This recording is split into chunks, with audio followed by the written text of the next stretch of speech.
भारतीय रक्षा क्षेत्र के लिए एक महत्वपूर्ण निर्णय जो 3 महीने पहले लिया गया था, जब भारत सरकार ने 1.6 लाख करोड़ के फाइटर एयरक्राफ्ट डील में बड़े बदलाव की घोषणा की। ये फैसला भारत के लिए आत्मनिर्भर रक्षा उद्देश्य को मजबूत करने के लिए किया गया था। नए नियमों के अनुसार डील उस कंपनी को मिलेगी जो भारत में मैन्युफैक्चर यूनिट स्थापित करेगी, भारत को टेक्नोलॉजी ट्रांसफर करेगी, एयरक्राफ्ट का पूरा निर्माण भारत में ही करेगी। ये 3 शर्तें मेक इन इंडिया पहल को बढ़ावा देने के लिए है, ताकि भारत विदेशी विमानों पर निर्भर ना रहे और देश में ही इन विमानों का निर्माण हो सके। इससे न सिर्फ भारत की तकनीकी क्षमता बढ़ेगी, बल्कि रोजगार और औद्योगिक विकास को भी बल मिलेगा। भारतीय वायुसेना के नए प्रमुख मार्शल अमरप्रीत सिंह ने हाल ही में बताया कि 114 फाइटर एयरक्राफ्ट डील को आगे बढ़ाने के लिए जैगुआर मॉडल को अपनाया गया है। ये मॉडल भारत के लिए पहले से ही सफल रहा है। जैगुआर एयरक्राफ्ट, जिसे पहले फ्रांस से आयात किया गया था, अब पूरी तरीके से भारत में ही बनाया जा रहा है। इससे भारत को उन विमानों में अपग्रेड करने की भी स्वतंत्रता मिलती है।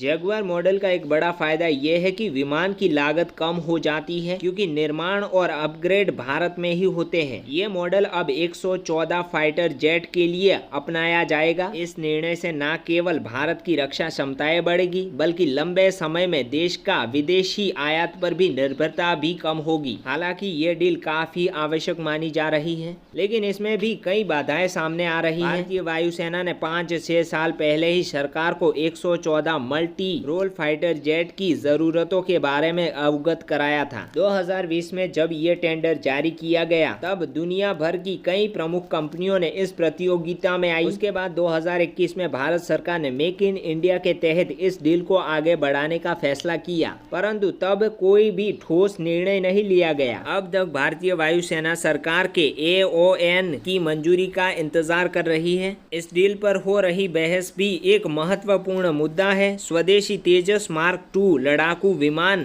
कुछ विशेषज्ञों का मानना है कि भारत को विदेशी विमान की जगह अपने ही तेजस विमान पर ध्यान देना चाहिए। हालांकि वायुसेना प्रमुख अमरप्रीत सिंह ने इस तर्क को खारिज करते हुए बताया कि तेजस मार्क II के तैयार होने में अभी भी काफी समय लगेगा। वायुसेना प्रमुख ने यह भी कहा कि अगर हम इस समय फाइटर जेट की खरीदी नहीं करते, तो हमारी वायुसेना चीन की PLA से तकनीकी रूप से पिछड़ सकती है। चीन ने अपने 5 और 6 जनरेशन के फाइटर जेट के विकास में तेजी से प्रगति की है। रिपोर्ट के अनुसार 2030 तक चीन के पास 500 से अधिक J-20 फाइटर जेट होंगे और पाकिस्तान के पास लगभग 100 J-31 जेट होंगे, जो चीन से ही आयात किए जाएंगे। इसको देखते हुए भारत के लिए यह जरूरी होगा कि वे जल्द से जल्द नए फाइटर जेट की खरीदी को पूरा करें। भारतीय वायुसेना के प्रमुख अमरप्रीत सिंह ने अपनी प्रेस कॉन्फ्रेंस में साफ कहा है कि अब समय आ गया है कि इस डील को काफी तेजी से आगे बढ़ाया जाए। उन्होंने कहा है कि मेक इन इंडिया के तहत इस डील को पूरा किया जाना चाहिए, ताकि भारत को टेक्नोलॉजी ट्रांसफर मिले